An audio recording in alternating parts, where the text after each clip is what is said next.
قرات د الحمد او د سورت لستو ته وای.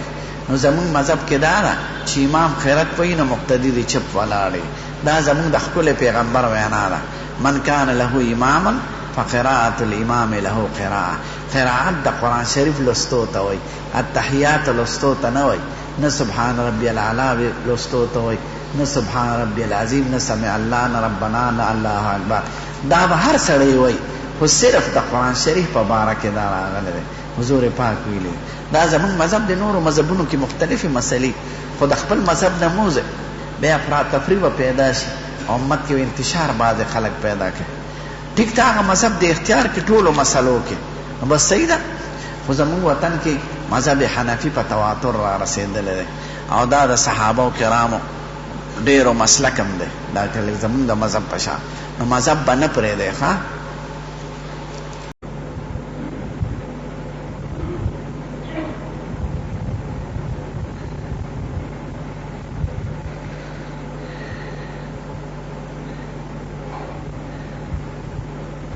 دا چا یو قصه لیکلې ده، ما ته دا نه ده معلومه، نه مې اورېدلې ده. د سحر او د جادو علاج دا د بخاري شریف په حاشیه کې راغلی د کتاب الطب کې، د یو لوی عالم بیان دی، د هغه نوم دی وهب بن منبه.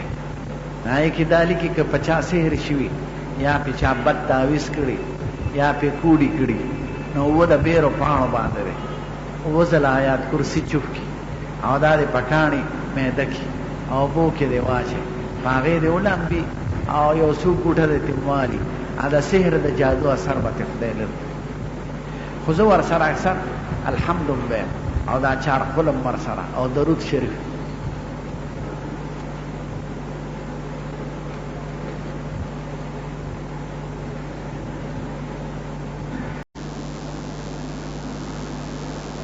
پښتانه د چا اولاد دی؟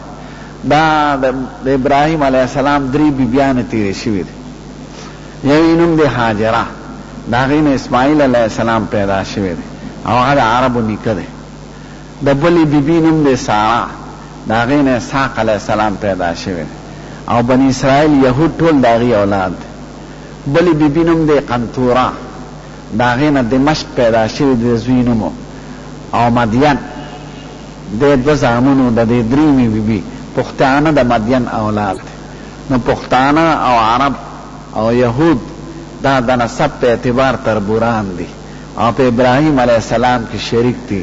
د 3 واړو قومونو نیکه یو د ابراهیم علیه السلام، د هغه زامن مختلف. سر بکاف سر بلندی و بند